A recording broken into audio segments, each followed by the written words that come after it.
most of you probably saw this coming after Suicide Squad Kill the Justice League bombed and has literally killed a much beloved studio known as Rocksteady. Made some amazing games that I, as a Batman fan, cherish. Batman Arkham Asylum, 2009, Arkham City, 2011, and this game, Arkham Knight, which came out in 2015. And yeah, there's videos doing comparisons regarding the quality of Arkham Knight compared to Suicide Squad. Yeah, it's very eye-opening. But no surprise, layoffs are happening at Rocksteady because of how badly Suicide Squad Kill the Justice League has underperformed. Article from Eurogamer, link below in the description section. There was also apparently one staff member that was made redundant while on paternity leave.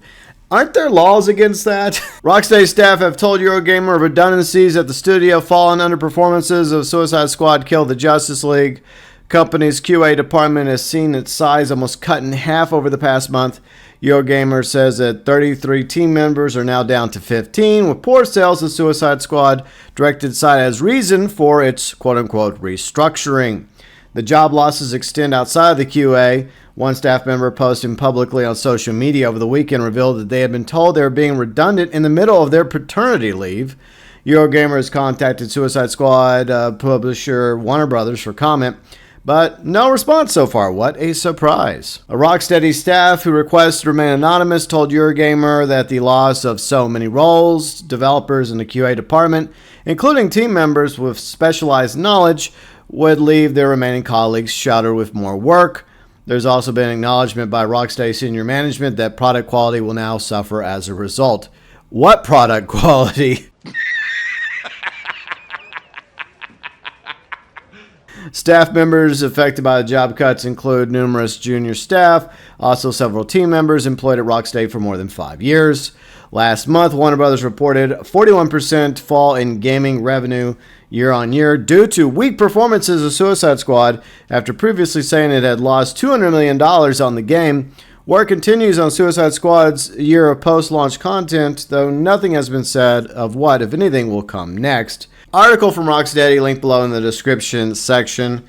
A lot of us saw this coming, no surprise. I hope that the studio survives, but this was a terrible decision from the very beginning to take a studio like Rocksteady, which had become well-known and beloved by fans for building awesome single-player games, like I mentioned, a few Batman games you may have heard of, and then go multiplayer, live service, microtransactions, just because the powers that be at Warner Brothers want to move away from single-player games, despite the fact that one of their best games, last year, was a single-player game in Hogwarts Legacy, which should be a telltale sign to Warner Brothers and other publishers that there still is a demand by gamers for single-player-based games.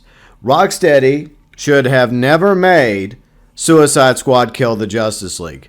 I accept the fact that they probably ran their course with the Batman Arkham franchise. If you played Batman Arkham Knight, you know that there were little telltale signs of the direction they were going to take their studio. It was going to be Superman, set in Metropolis. We got Metropolis, but no Superman, except for these twisted, evil versions of much beloved heroes from the Justice League. And that was another thing that really ticked off a lot of DC fans, myself included, the way Superman, Green Lantern, as well as Flash, and of course Batman were treated in Suicide Squad Kill the Justice League. Now, do I entirely blame Warner Brothers? No, I'll give half the blame to Warner Brothers and half the blame to the heads of Rocksteady at the time when they came up with the brilliant idea to go forward with a Suicide Squad multiplayer game instead of sticking with a Superman game. It's obvious why they tried to go with Suicide Squad, because they were going to microtransaction the hell out of it. They were going to try and nickel, dime, and penny their player base. But unfortunately, joke's on them, Warner Brothers and Rocksteady. You're the ones that lost money, over $200 million worth, because you made a product that the fans did not want. Suicide Squad Kill Rocksteady Game Studios has terrible writing, terrible gameplay, terrible graphics, and treats much beloved DC heroes like crap.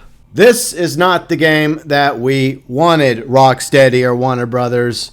And I'm sorry to the people that have lost their jobs working for Rocksteady. I hope you find work somewhere else. For the failure of Suicide Squad Kill the Justice League must be laid on the heads of Rocksteady Games as well as the heads of Warner Brothers. They're the ones who made these decisions to create this game, and they're the ones who should also lose their jobs. It's one thing to create a game that's going to make you money and profit, but Suicide Squad Kill the Justice League represents greed for the sake of greed without the quality, without even considering whether or not the fans would actually want to buy and play this piece of trash game. The answer is a resounding no. And it would not surprise me by the time it's all said and done that Suicide Squad Kill the Justice League might end up killing Rocksteady as well, which is going to be a shame because over the past decade, they've built up such a wonderful legacy of comic-based video games like Arkham Asylum, Arkham City, Arkham Knight. Would have been awesome to see them, feature other characters like Superman or Green Lantern. I know there's a Wonder Woman game in the works. Hopefully it turns out to be good. But there were definitely other DC heroes that deserved to have their own game. And the studio that I think could have done it was Rocksteady, instead of this big pile of microtransaction crap known as Suicide Squad Kill the Justice League. What a shame. Thoughts, views, opinions, welcome as always below in the comment section.